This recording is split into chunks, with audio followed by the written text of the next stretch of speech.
Hello and welcome. You're watching To The Point. Rarely, if ever, does the speech get translated into a book, but that's the story behind today's show. Last year, Shashi Tharoor made a brilliant speech at the Oxford Union claiming that the British Raj was a disaster for India. This evening, the Vice President will launch his book on the subject, and here it is. It's called An Era of Darkness, the British Empire in India. And with me to talk about the book is Shashi Tharoor himself. Shashi, let's start with the areas where you make a strong case against the Raj, and then in part two, after the break, I'll come to those areas where perhaps your argument is less than convincing. Okay. And let's start with the economy. You point out that in 1600, when the British East India Company was first established, India's share of world GDP was 23%, Britain's was just 1.8%. But by the time the British left India, India's share had plummeted to 3%, the British has shot up to 10%. Is it your case that Britain became a prosperous country by impoverishing India? Exactly. That essentially Britain took one of the richest countries in the world and transformed it in 200 years to one of the poorest.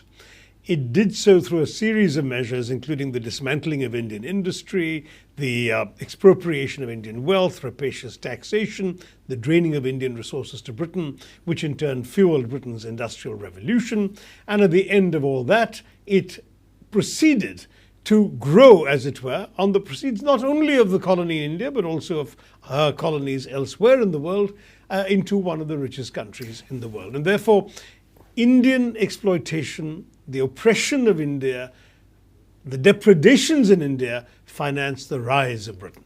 In fact, your book has several examples of the way Britain impoverished India. Perhaps the most telling, perhaps the most striking, is the story of what happened to the Indian textile industry. Now, you point out that at the start of the 18th century, India's share of global trade was 25%, but by the time the British left, not only had that share been completely destroyed, but the Indian market was now being flooded with cloth from British mills. What exactly did the British do to destroy the Indian textile industry? Well, first of all, they actually physically smashed the looms. In at least one notorious incident recorded by a Dutch contemporary, they cut off the thumbs of weavers in what is today Bangladesh. There are certainly disputes about that from the British side, but not everything was very well documented in those days. And this was, after all, a European observer who reported it. There were certainly tariffs imposed that made it impossible for Indian textiles to be easily exported anymore, whereas British textiles are brought in with practically no tariffs and duties payable, so they flooded the market and became cheaper. On top of that, when machinery was invented in the Western world to manufacture cloth more cheaply, India was denied that for a long time, till well into the late 19th century. So ultimately, when people say, oh, it wasn't that we did anything wrong to your textile industry, it so happened that yours was a handloom thing, the world was turning industrial, so you missed the bus. My answer is we missed the bus because you threw us under its wheels. And in fact, the second example you take, in a sense, is even more striking than this. You talk about the railways. Now, most people look upon the railways as a great achievement of the Raj, but you point out that the exorbitant cost at which the railways were built in India was actually nothing short of loot. Your comment in your book is, and I'm going to quote it to you, that the railways was a big British colonial scam. It was a splendid racket for everyone apart from the Indian taxpayer. Exactly. What are the key statistics and details here? Oh, it's quite amazing. First of all, as you know, the purpose of the railways in any case was to extract Indian resources, to exploit the Indian hinterland, to move labor about more easily in order to get goods, raw materials and so on from parts of India which had earlier been less accessible and bring them to the ports to ship them off for the benefit of Britain. So to begin with, the very purpose of the railways was self-seeking. Nonetheless, on top of that, they promised the British investor such vast profits by the standards of those days that investing in the Indian railways became the highest remunerated possible investment on the British Stock Exchange. And Indian Railways guaranteed returns whether the railways made losses or profits, because the returns were guaranteed by the Indian taxpayer. That's what made it a colonial scam. On top of that, I go through a great number of details of everything to do with it. The fact that that 1 mile of Indian railway ended up costing 5 times what the same mile would have cost in America or Britain, simply because of the way in which... 9 times. 9 times in some... In India, it cost £18,000. per mile in the 50s and 60s That's of the right. 19th century. And in in America, America, it was just 2,000. 2,000. No, 2,000 9 times. times more. Yes, it was 9 times during that period. It did become, when people woke up to the alarming exploitation, it averaged out at about 5 times, but 9 times during the initial 2 decades, yes. Now, a third area, and it's one that actually will take most people by surprise, but it's still to do with the economy. But this is where you say, and I'm going to quote you, that the British created rural poverty as a direct result of their actions. Absolutely. Your argument is that by monopolizing industrial production, not just in textiles, but literally right across the board, they drove Indians to agriculture in numbers which the countryside and the land simply couldn't sustain, the result of which was, by the time independence happened, India inherited grinding rural poverty. Yes. Rural poverty was a British creation. Absolutely, but that wasn't the whole argument. That's one part of the argument. Another part of the argument was the rapacity of British taxation. You see, in the past in India, taxation was much more reasonable. In as much as we can deduce from the documents available in the pre-British era, taxation never exceeded 15% of the proceeds of the land. In the British case, the lowest it ever was 45%, and very often it included taking the entire crop off the peasant's back. But 85 to 90 was common in terms of taxation. Secondly, in India, taxation was levied with humanity. In other words, where the landlord or the petty king or whoever said, there's a famine or a drought going on, the peasant can't pay, he didn't have to pay. If there was a marriage or a festival going on, he was given a discount or a reduction, or people were prepared to wait. None of those for the Brits. Everything was by the book, it was law, it was rule. You have to pay this much. If you don't pay it, you can be pilloried physically in the marketplace, you can be whipped, you can be tortured. All of this was done, and I've recounted some of the gruesome incidents of how this was done. So in with fact, the you're result saying that peasants actually fled some of the lands controlled by the British East India Company to go into princely states where they felt they'd be treated like human beings. So in fact, there was a double whammy. On the one hand, there was no industrial job that was really available because right. the industry had been wiped out by the British because of their competition. And secondly, after they pushed them onto the land and forced them into agriculture in a way that was unsustainable, the taxation then came in and actually wiped them out a second time round. Exactly. And on top of that, there was one more complication, which is the British land settlement policy, where they tried to replicate the squirearchy of the mid-counties that they were familiar with in England by converting very often people who'd really just been rent collectors under the old regimes into permanent landlords who now owned the land, whereas a tiller who'd always assumed the land was his suddenly found himself a tenant. All of this was a great British contribution towards landlessness in India. So am I right in saying that your conclusion about the overall impact of the British Raj on the Indian economy possibly comes from the following sentence in your book? And I'm going to quote it in full. By the end of the 19th century, India was Britain's biggest source of revenue, the world's biggest purchaser of British exports, and the source of highly paid employment for British civil servants and soldiers, all at India's own expense. And then you add, Indians paid, in other words, for the privilege of being conquered by the British. That's exactly right. And we haven't even talked about the destruction of the shipbuilding industry, the steel industry. India had the famous Ukku steel, or wood steel as they wrongly called it in Europe. There was a time when the British were attacking India at the beginning of their conquest, that when they shot Indian soldiers, they would dismount from their horses and steal the Indian swords because they were so much better than any European swords available. And here, India's steel industry was completely destroyed, as it were, in order to benefit what became the British steel industry in the Industrial Revolution. Even someone like Jamshedji Tata, who set up India's first steel plant, had to do so against the odds. He wasn't encouraged by the British. He was actually had to discouraged. defy them. He had to defy them. In fact, a British official, after he overcame various hurdles that took years, strictly speaking, the first production started after his death because it took so long to get the factory up and running, actually said that he would personally eat every ounce of steel that an Indian was capable of producing. And your book says, luckily he didn't have to because it would have given him awful indigestion. Well, if he had lived long enough to see the descendants of the same Mr. Tata acquiring the remnants of British steel by buying chorus, that would have given him a very Now bad you case have of in your heartburn. book some very interesting calculations about how much money Britain extracted from India. Quoting the British writer William Digby, you say in the 19th century alone, Britain extracted £4,187,000,000.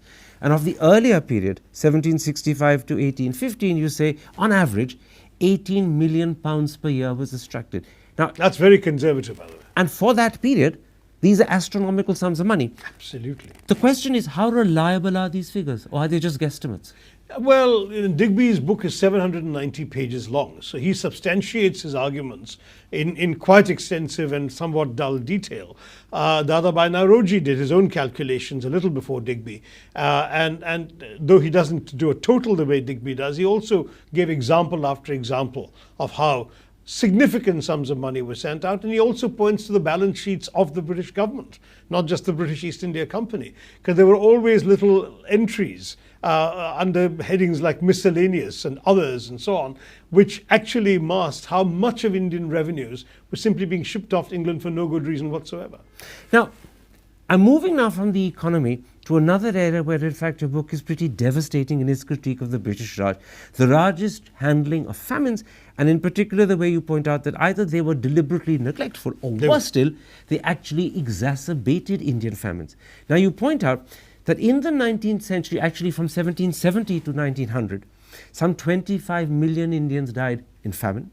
And if you add to that the toll of the 20th century, the figure goes up to 35 million. That's correct. How does that compare with horrific instances like Stalin's collectivism or Mao's Cultural Revolution? Precisely. In fact, Stalin, I think, was accused of having killed about 20 million people, Mao about 15, though the figures are, of course, impossible to verify.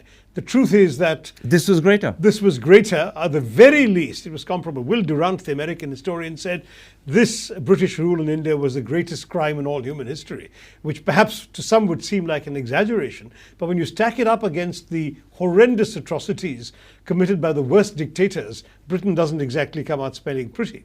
I mean, it always churns my gut to see Churchill being hailed as a hero when he presided over and directly caused through his decisions the deaths of 4 million people in the Bengal famine, which, given the nature of the fact of British rule, the fact that there were British officials telling him of the consequences of his policies, and all he could write on the margin of a file was, "Why hasn't Gandhi died yet?" I mean, this man is being hailed as a hero and a democrat by Brits. It sickens one to the core. Let me explain that point a little further for the audience, because they may not having read your book, fully understand why you're so angry about Churchill. Churchill is an example where the British not only were negligent and didn't provide relief during a famine, but exacerbated it by exporting Indian grain and allowing Indians themselves to go hungry. And in particular, this was British policy done deliberately, allegedly in the name of the war or allegedly in the name of soldiers during the 43 famine. That's right. Churchill's was because of the war. But if you go right back to the beginning of the British famine policy, as it were, they had three rationales. The first was free trade principles. You know, free trade should not be interfered with. Second was this Malthusian philosophy that if people died, it's because the land couldn't sustain them, so that was natural and normal. That was nature correcting itself. The third was the belief that you can't in any case exceed the limits of fiscal prudence. You can't spend money you haven't budgeted for. Therefore, no assistance for famines was a conscious, deliberate policy. They created principles which actually may not be principles at all to justify denying Indians help. True, but this was their belief. They applied the same principles to the Irish famine, which is why so many Irish people died and so many emigrated to America. So these were the sincere, wrongly held beliefs of the Brits, but they were so nasty that when, for example, heartbroken sort of individuals tried to offer charity, they were actually threatened with punishment and expulsion from India for actually offering charity to the starving and the dying. In fact, your conclusion once again on this particular part of your book, which is about the famines and the toll that it took on the Indian population and the negligence or the exacerbated manner in which the British handled the situation, is the following. The death toll from the colonial Holocaust is right up there with some of the most harrowing examples of man's inhumanity to man in modern times. Correct. In other words, it's very hard to exceed the inhumanity the British showed. I am afraid so. And in the case of Churchill, by the way, we said the war was his excuse, but he was actually shipping grain off for reserve stocks, not to actually feed any human beings. And this was grain that would otherwise have fed starving and dying human beings. Now, in fact, the amazing thing, and this comes out in your book, is that a fair number of British writers, politicians, and historians were actually well aware at the time of what Britain was doing, aware that it was being done deliberately, and spoke about it fairly bluntly. In your book, you quote a gentleman called F.G. Shaw, who in 1857 said to the House of Commons, "The fundamental principle of the English has been to make the whole Indian nation subservient in every possible way to the interests and benefits of themselves." Almost 100 years later, in 1928, Sir William Hicks, who was the Home Secretary of the time, said, "I know it's said in missionary meetings that we conquered India to raise the level of the Indians. That is cant. We conquered India as an outlet for the goods of Britain. I'm not such a hypocrite to say that we hold India for the Indians. We went with a yardstick in one hand and a sword in the other, and with the latter we continue to hold them helpless whilst we force the former down their throats." The Brits were pretty unabashed about what they were doing. They weren't in denial. They actually, in a sense, were boasting of what they were doing. Well, some of these statements were actually made behind closed doors. They've endured in the records, and so we're able to find them. But by and large, there was also a lot of self-justificatory mythologizing about the missionary spirit and all the good they were doing, which is what Hicks was alluding to in his remarks behind closed doors. So the truth is that things were said that today damn the British in hindsight, but at the time were not known. Lord Lytton, for example, wrote to London during the implementation of Queen Victoria's declared policy of allowing Indians into the British civil service to openly admit that this was hypocritical, that they were never going to give any Indians any real power or authority in the imperial civil services. That was going to be something that was a lie. And he said, it's far better we are open and honest about it and don't hire these people in the first place. But why hire them? And once we hire them, we can only mistreat them because we can't give them any real authority over the English. Now, that kind of thing they would never say publicly, but these were all there in private correspondence and in the records. But even if they didn't say it privately, they did admit to themselves that they were actually in India for reasons of exploitation, but that didn't put them off continuing to exploit. That's right, exactly. I mean, they admitted it, but continued to do so. Well, that's what they were there for. All right, Shashi, let's take a break at that point. When we come back, I want to flip the discussion. No longer will I talk to you about areas where you make a strong case against the British Raj. I want to come to those areas where perhaps your case is less convincing. We'll be back in a moment's time. See you after the break. Welcome back. You're watching To The Point, and we're discussing Shashi Tharoor's new book, which is launched by the Vice President this evening. Here it is. It's called An Era of Darkness, the British Empire in India. The book claims that the British Raj was a disaster for India. In part one, we talked about all those areas where Shashi has a strong and convincing case to make. Now we come to areas where perhaps his case is less than convincing. Shashi, let's come to the areas where the Raj had a beneficial impact on India.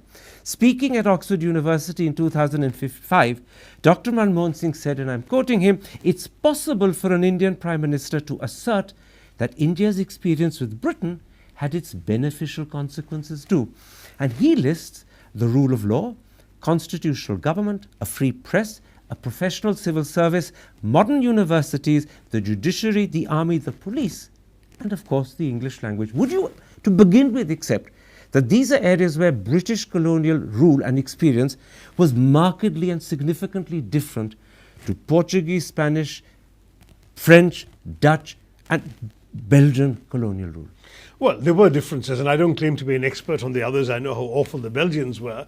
The French were actually relatively more progressive than the British, certainly when it comes to things like rule of law and constitutionalism, and their willingness to assimilate the conquered much better than the British. But having said that, let's not go into the comparative thing. Let me agree with the Prime Minister, the former Prime Minister, that there were benefits, but let me stress that those benefits were entirely incidental and not part of the core purpose in introducing any of these things. But that is an interpretation. That is an interpretation. No, but every one of these things was introduced by the British for the self-avowed purpose of furthering British rule in India, British control over India, and it was Indians who managed to take of them eventually the benefits that we enjoy today. All right, let me take an example, and let's begin with freedom of the press, and I'm going to only cite instances that come from your book.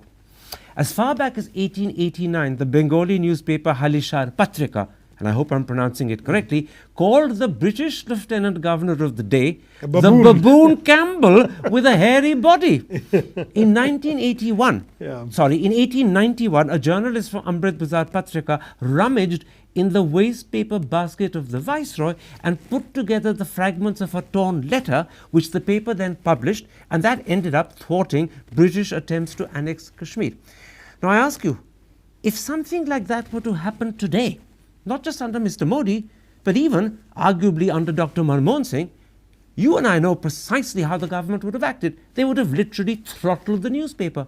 The British didn't. They accepted it. Surely that is proof that they permitted freedom of the press. Well, I can also point to the very large number of Indian editors who were tried for sedition, various other offences, publishers whose deposits were confiscated by the British, journalists who were shipped off to the Andamans because of things they wrote. These, number one, vastly outnumbered the good examples, and number two, they actually did not, in fact, ever impose any such experience, particularly in the second half of the 19th century, the first half of the 20th, on the pro-British newspapers. So it was very much selective and one-sided application of press freedom. Granted, can I interrupt we there? had no press in India before Can the I interrupt Brits. there? Sure. How different is what you're citing to disprove the point I'm making from the situation today, where NDTV censors an interview with one of your most senior leaders on the grounds that it's a drivel. And now the government has taken NDTV off the air on the 9th of November as punishment for something it's done. I mean, it seems to me that independent India is no different and certainly no better than what British India was under the Brits as far as freedom of the press is concerned. But you know, two wrongs don't make one of them right, Karan. The fact that there have been, I believe, serious flaws in our own governance after independence. We could all find examples of things that either state governments or central government have done that we don't approve of, including the very example you cite. And for that matter, that sometimes commercial press outlets prefer caution, if you like, to courage. I mean, as we've seen with the NDTV decision you mentioned, all of that does not excuse the fact that the British had a different yardstick for Indian journals and newspapers than they had for British. Okay. By the way, Halishad Patrika's thing, it's very interesting because they then passed the Vernacular Press Act to curb this kind of invective against them, which is one of the reasons why Amrita Bazar Patrika, which had been founded as a Bengali paper, became an English language. Don't forget, it was Rajiv Gandhi who wanted to pass acts to actually curb the freedom of the press. And luckily, in fact, Dr. Zail Singh as president sat on it. So, you know, we've got multiple examples and I don't want to get into that controversy with you. Let me move on. There are times when your case that Britain cannot be credited for India's democracy is based upon what I call bizarre counterfactuals and actually simply guesswork. You write that if the British hadn't come, and I'm quoting you, the Marathas would have ruled the country under the nominal overlordship of a weak Mughal monarch. They were doing that already. And then you add, this would have led to an inevitable transition to constitutional rule, just as England transitioned from an absolute monarchy to a constitutional monarchy. And I ask you a simple question. How on earth can you know and believe that? Because look at China, look at Nepal, look at Thailand. They were never colonies, but you can barely call them democracies or only just, and you certainly can't call China a democracy. No. We might have ended up without British rule like Nepal or Thailand or China. Perish the thought. Nepal and Thailand are fair comparisons, and they're both countries which did indeed evolve constitutional monarchies in which power was actually held by elected, or sometimes in the case of Thailand, armed civilians. I mean, the fact is that you did have politics rising up inevitably. It's questionable whether what Nepal ever had could be called constitutional monarchy, except if you're being kind about the description. Let's be honest. What about Japan? I mean, why must you only take parallels that you feel represent deficient models of what I'm suggesting? I stress in the book because they contradict your conclusion. No, because counterfactuals, after all, in any case are speculative, and I acknowledge that right up in the book. Your guesswork in this case is as good as mine, but you know, look at how Japan evolved. Why couldn't India have done that? All right. There's a 50% chance we could have become Japan, and a 50% chance we could have ended up as Thailand and Nepal. Very lucky. But you know, there would have been, because of the size of the country, there would have been lots and lots of relatively autonomous places. So I'm not quite sure it would ever have become. You could have ended up with anarchy. Now, come on. In fact, what's worse is you rubbish the argument that Britain gave India parliamentary democracy by actually saying that presidential rule would have been more preferable, a presidential system, and better suited to India than a parliamentary democracy. Now, A, that's debatable and questionable. Yeah, it is debatable. B, it's a separate point. But most importantly, C, it doesn't undermine or detract from the fact that parliamentary democracy is a British legacy. Yes and no. The British actually, first of all, didn't give us at any stage of their reforms what they promised. Minto Morley reforms were a damp squib. Montagu-Chelmsford was much less than India had expected after the First World War. And the Government of India Act in 1935 also had limited franchise and separate electorates for religious minorities. So the British never gave us what we today see as parliamentary democracy. It was our Constituent Assembly that actually adopted the parliamentary democracy that we know and the universal franchise that went with it, which the British never gave us. So the point is, whatever democracy we had up to 1947 had to be prized from their reluctant grasp. And after 47, the democracy we know today was But not it was what we learned from the British that we deliberately copied, that we gave ourselves, makes it a British legacy. Yes, to Nehru that degree, consciously. but it was nonetheless India. Just as the English language is an English language, it came from the English, but our nationalists seized upon the English language as an instrument of Indian nationalism. I'll come to whether the it's Dadabhai Nauroji or Jawaharlal Nehru. I'll come to the English language. What about the rule of I'll law? come to the English and language in a moment's time. In fact, I want to come to the rule of law because that was precisely another area where you counter the claim that the Raj gave us the rule of law by arguing that in fact the Raj gave us an oppressive legacy. Exactly. That's your precise phrase. Because it gifted us a crime of sedition and Section 377. But not just that. I talk about how the British applied the law of murder so selectively that no Briton was ever convicted practically of murdering an Indian. On those 2 points of Section 377 and the crime of sedition, what you forget is that the same laws applied in Britain at the time, and more importantly... No. The sedition law that was imposed in India was far harsher than the one that applied in Britain. And I've quoted the Secretary of Law, Secretary of State in 1893. The second thing that you ignore, the second thing you ignore, even if I concede the fact that the sedition law in Britain was harsher, is that Britain went on to repeal both of them, and India not only retained them, but Nehru consciously, in fact, chose to retain sedition in the harder, tougher form that you refer to it as. He's there on record saying that he wishes to retain it, even though he regrets having to do so. And your government, in the last 10 years when you were in power, had an opportunity to repeal 377, but consciously chose not to do so. Well, actually, my government, in all fairness, by the time that they'd come around to that position, the Delhi High Court judgment seemed to make it unnecessary. So we just let the High Court judgment stand and chose not to appeal it. Then, but you knew that the High Court judgment could be overturned on appeal to the Supreme Court. The appeal had happened. By the time it was overturned, there was only, unfortunately, 1 2-week session of Parliament left to pass a vote on account before the Code of Conduct. That I understand, so but you could have moved immediately after the Delhi High Court decision to actually repeal it so that there was no need for an appeal further, because you'd have settled the matter legislatively. But you didn't. Well, I've said in the book, I'm not excusing any of today's conduct, but the fact is, these laws came down from those days. And the fact is that, yes, Indians have retained them, unfortunately, but if they hadn't been there in the first place, there'd be nothing to retain, would there? That's true. What about something else? What about the way in which murder was applied to Indians? Just a moment, let's come to something else. The British, I concede, are racist. But equally, it's only the British that would have given in to Gandhi, Satyagraha and non-violence. I concede that. Non-violence would never have worked against Hitler or for that matter, against Soviet occupation of Poland, Czechoslovakia and Hungary, or for that matter, against Pol Pot in Cambodia. Yeah. But it worked against the British, and that tells you something about the British.